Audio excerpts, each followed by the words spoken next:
저희가 지금 자연스럽게 헌법재판소 얘기가 나와서 다음 키워드로 좀 넘어가 볼까 하는데요. 두 번째 키워드는 바로 데드라인입니다. 문영배 권한대행과 이미선 재판관의 임기가 4월 18일에 끝나다 보니까 이 시점을 기준으로 저희가 질문을 좀 드릴까 하는데요. 두 번째 질문은 과연 윤 대통령 탄핵 심판 선고는 4월 18일 전에 나올 수 있을까? 전이냐 후냐 여기에 대한 답을 적어주시면 되는 거예요.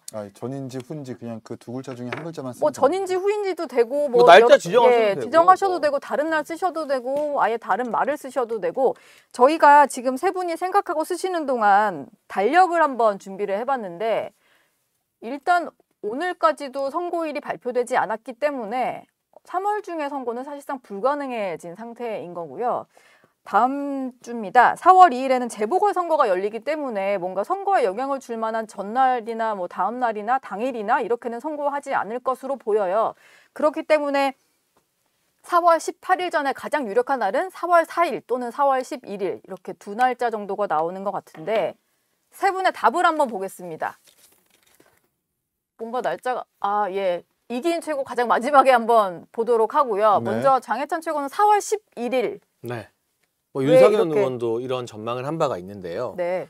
그러니까 4월 18일에 문영배 재판관, 이미선 재판관이 탄핵 인용 안 된다고 해서 무책임하게 그럼 우리 집에 갈래 하기는 저는 불가능하다고 봐요. 그래요? 그건 불가능하다고 보고 미루고 어떻게든 한 명이라도 6명으로 설득해 보려고 하다가 안 되면 퇴임 전 마지막 금요일이 4월 11일이거든요. 이때는 이제 어쩔 수 없이 선고를 해야만 하는 그런 한계 상황이라고 보고 있고 그때 5대3 내지는 4대4로 탄핵이 기각될 거라는 게 저뿐만 아니라 보수 진영의 전망이고 또 한덕수 총리 7대1을 윤상현 의원이 마침 맞췄어요. 그러니까 나름의 어떤 정보력과 분석력을 종합해 봤을 때 미루고 그 사이에 민주당이 마흔역도 임명하려고 했다가 한 명을 또 설득하려고 했다가 난리가 나겠지만 결국 어떻게 보면 이재명 대표 무죄가 많은 보수층의 정서를 또 건드려 버렸거든요. 우유법 연구에 너네 진짜 이렇게까지 해? 이것도 무죄야? 약간 아리까리하던 보수 성향의 헌재 재판관들도 아니 같이 날리는 건 몰라도 이재명 무죄로 돌아왔는데 윤석열 대통령은 그럼 뭐?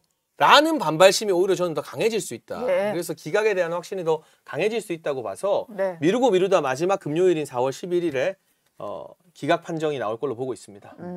김진욱 대변인은 4월 4일 한 주 빠르게 예상을 하셨네요.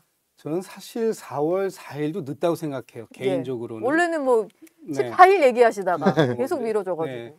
지금 내일이라도 할 수 있으면 했으면 좋겠다라는 생각은 뭐 굴뚝 같은데 지금 내일은 뭐 이미 어려운 것 같고요. 그렇다면 다음 주 월요일부터 해가지고 남아있는 기간 동안에 좀 했으면 좋겠는데 뭐 이런저러한 또 그 날짜마다 사정들이 있어서 결국은 4월 4일은 넘기지 말아야 된다라는 이제 생각을 가지고 저는 이제 4월 4일에 썼고 지금 뭐 한간에 5대3이다 이런 말씀들을 하시는데 이걸 알 수 있는 사람은 저는 별로 없을 것 같아요.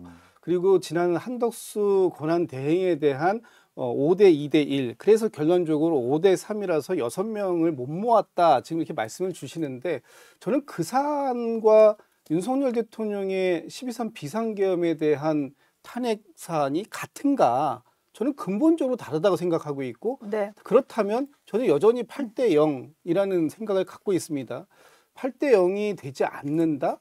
오히려 그것이 지금 우리가 알고 있는 보편적인 가치 여기에 부합하는가?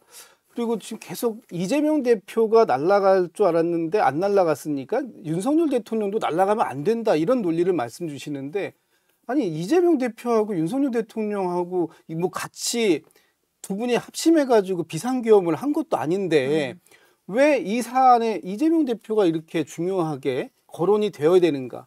그러니까 지금 헌법재판소가 한간에 지금 이번 주에도 못한 이유가 엊그저께 있었던 어제 있었던 이재명 대표의 이 선거법 그 항소심 결과를 지켜봐야 된다라는 정무적 판단을 했을 거라는 거잖아요. 저는 그런 정무적 판단을 하면 안 된다고 봤거든요. 그런데 어쨌든 했다 치고 그렇다면 이제는 이 이재명 대표에 대한 판결까지 나온 이상 윤석열 대통령에 대한 판결을 늦출 이유가 없다. 오늘 우원식 국회의장께서 아까 오후에 담화문을 발표하셨어요. 네. 그 담화문에 보면 이런 구절이 있더라고요. 두 가지 이유 때문에 빨리 선고를 내려야 된다. 첫 번째는 국론이 분열되고 있고 너무 지금 상황이 어렵다. 그렇기 때문에 그 헌법재판소가 그 국난의 위급한 상황을 수습하기 위해서 빨리 선고해야 되고, 두 번째는 뭐 마흔여 재판관 임명 부분이니까 그건 빼고요. 제가 그 구절 중에 딱 한 말씀만 좀 소개시켜드리고 싶은 게 뭐냐면, 지금 공권력이 이 광장에서의 찬반 이 집회들 이런 걸 대응하기 위해서 그리고 지금 이 산불 굉장히 심하잖아요. 그 산불 대응 이 두 가지를 동시에 하기가 너무 힘들다.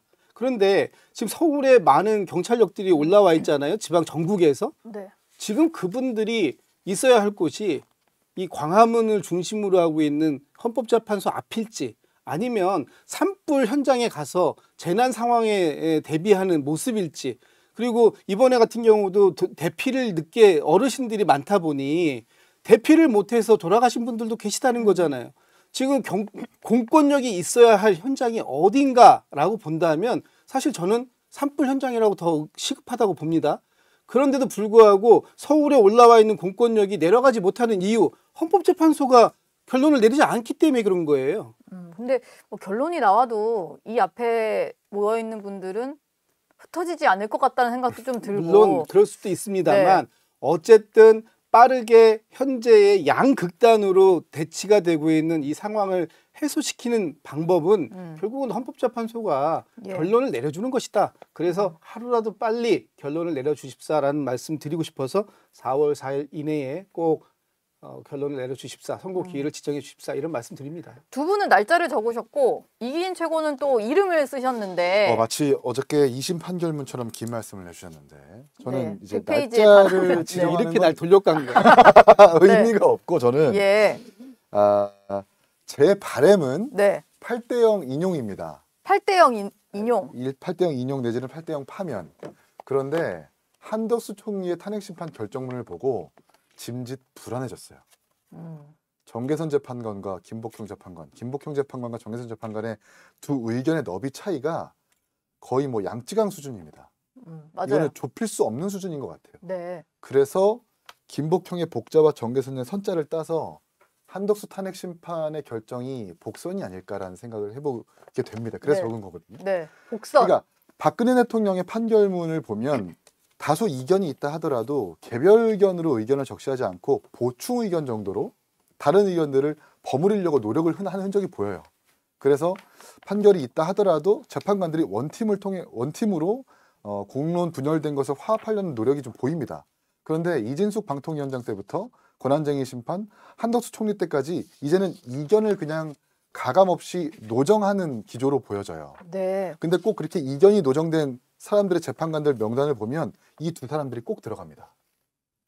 그럼 이 두 사람들의 너비가 이렇게 긴데 평일을 한번 우리가 가정해서 생각을 해보자면 이견이 지금 좁혀지고 있지는 않은 것 같아요. 그러니까 이렇게 길어지겠죠. 그래서 8대0 파면 8대0 인용 제 바람이지만 어쩌면 이탈표가 생기는 가까스러운 인용 내지는 기각까지도 갈 수가 있겠구나 라는 생각을 해보게 돼서 뭐 문영배 재판관, 이미선 재판관이 임기가 끝난 때까지 못 잡는다 이런 것보다 그 시기를 훨씬 더 넘길 정도로 탄핵심판의 이슈가 길어질 것이다라는 생각을 하게 됩니다. 근데 지금 그러니까 4월 18일을 넘길 수도 있다라는 얘기도 있긴 있더라고요. 근데 넘기면 진짜 무책임한 거죠. 그럼 문영배, 이미선 두 사람 그냥 곱게 퇴임해서는 안 되는 거예요. 그건 헌재 재판관으로서의 완벽한 직무유기고 책임 회피예요. 네. 그러니까 이게 결과가 어떻게 될지 우리는 다 예상, 전망, 기대잖아요. 근데 어쨌든 6명이 되면 재판 진행은 할 수 있어도 선고는 못 한다는 게 헌재 내부의 어느 정도의 유권 해석이잖아요. 네. 7명 이하는 안 되니까. 그러면 7명 이상일 때, 8명일 때 4월 18일 이전에는 선고를 해야 될 책임이 있어요. 근데 숫자로 편결을 했는데 6대2가 나와서 인용이 되든 5대3이 나와서 기각이 되든 그거는 받아들여야 되는 거예요. 네. 근데 우리 마음에 안 드는 결과가 나오고 인용이 안 될 것 같으니까 우리는 집에 갈란다? 이건 진짜 말이 안 되는 일인 것 같고, 그렇게 되면 한덕수 총리가 극약 처방을 해야겠죠. 그 두 사람 나가면 다음 두 사람 몫은 대통령 몫이에요. 예, 그렇죠. 그러면은 원래 이제 총리는 권한대행이기 때문에 임명 안 하겠다는 기조였지만 헌재를 무력화시킬 수는 없으니 피치 못하게 대통령 몫을 한덕수 총리가 임명해야 돼요. 근데 그거를 또 민주당이 그냥 가만히 보고 있겠습니까? 그럼 탄핵 기각시킬 사람 임명하는 거 아니냐고 하겠죠. 그렇죠. 그러니까 예상도 못할 엄청난 혼란이 4월 18일 이후에 찾아오기 때문에 우리가 각각 바라는 건 지금 다 다르잖아요. 그치만 4월 18일 이전에는 선고를 해야 된다는 공감대 정도는 정치권에서 컨센서스로 공감대로 그러니까, 헌재에게 예. 공동의 요구를 했으면 좋겠다는 생각이 근데 듭니다. 이게 우리가 일반적인 상식적으로 생각해봤을 때 그런데 네. 그러니까 들어보니까 콘클라베 방식이라는 거잖아요. 한 명이 이견을 계속 보이고 굽히지 않으면 판결까지 갈 수 있는 방법이 없대요. 그러니까요. 네. 지금 그 상황인 것 같아요. 네. 그러니까 만약에 3명 정도가 2명이 각하 1명이 기각이든 2명이 기각 1명이 각하든 그 3명의 뜻을 굽히지 않으면 판결까지 못 가는 거예요. 그냥 거기서 결론을 내자라는 건데 그건 부담스러우니까 계속 끌고 온다라는 게 네. 합리적인 추측일 수 있는 거죠. 네. 그렇게 되면은 누가 임기가 끝나고가 중요해지는 게 아니라 그냥 계속 무책임하게 방기하게 되는 거거든요. 저는 이 사태까지 올 수 있다. 최악의 상황을 가정해야 된다. 우리가 상식적으로 생각하는 게 아니라 최악의 사정까지 상정하고 생각해야 된다. 이제 그런 이야기들은 돌더라고요. 뭐 사실 여부는 100% 확인은 안 됩니다만 지금 평의가 하루 종일 진행되는 게 아니라 2시간. 한두 시간에 끝난다는 거예요. 네, 오늘도 뭐 오후에 시작되고 네. 뭐 그러던데요. 근데 이게 6시 퇴근. 밤새에서 모자란데 일찍 끝난 이유가 뭐냐. 일단 시작했다가 김복형 재판관, 정계선 재판관이 너무 세게 붙는다. 네. 그러니까 우리 이 마음 약하고 카페 들어가서 막 댓글 지울 정도로 문영배 약간 재판관. 이 여기저기 신경 많이 쓰는 우리 문영배 소장 소장, 대행이 네. 진행권을 가지고 있잖아요. 둘이 너무 싸우니까 이제 그만합시다. 아니 2시간은 그만합시다. 말이 안 돼요. 2시간은 정말 예. 말이 안 그 정도로 되는 뭔가 엄청난 대립이 있는 게 아니면 네. 이야기가 좀 통하면 하루에 4-5시간, 6시간 할 수 있잖아요. 평일을. 박근혜 대통령 평의 때 그렇게 했었어요. 근데 네. 이게 2시간이라는 건 진짜 문영배 재판관이 두 손 두 번 다 들고 그만합시다 할 정도로 그 제가 볼 땐 그렇다. 감정 대립이 되게 심각한 거 아니냐는 추측에 힘이 실린다는 거죠. 길이 이 정도로 안 잡힐 정도면은 뭔가 정상적인 진행은 아닌 것 같아요. 지금 그렇게들 많이들 해석할 수밖에 없는 그 기간이죠. 시그널들은 나오고 있어요. 그런데 저는 또 이거 어차피 지금 우리가 다 얘기하는 건 다 우리의 뇌피셜이죠. 상상력의 뇌피셜의 결과 아닙니까? 네. 지금 헌법재판소 안에서 두 분이 싸운대더라. 이거 지금 누가 확인할 수 있어요? 아무도 확인은 안 되는 거예요. 다만 그렇죠. 지금 결과론적으로 나오는 거 보니까 이 두 분의 대립한다라는 얘기가 있었는데 그 결과가 또 그렇게 나왔다. 한덕수 네. 예, 국무총리 선거 그러니까 때. 지금 우리도 그렇게 보는 건데 저는 오히려 이런 생각이 좀 들더라고요.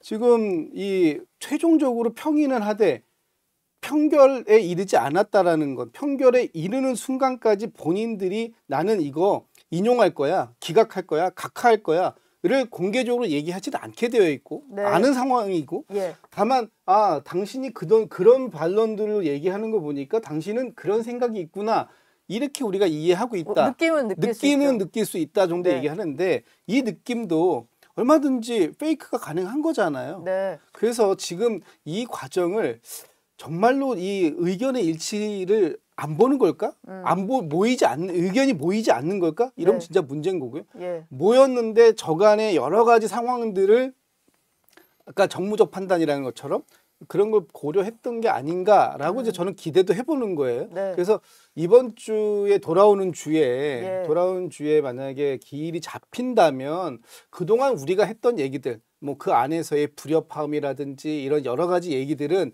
사실은 좀 해소가 될 수 있는 건데 만약에 다음 주까지도 그런 부분들이 안 나온다 그러면 이제 정말 헌법재판소가 기능하기가 어려워진 게 아닌가라는 예. 우려를 할 수밖에 없는 상황에 이를 수밖에 없겠다 이런 네. 생각도 듭니다.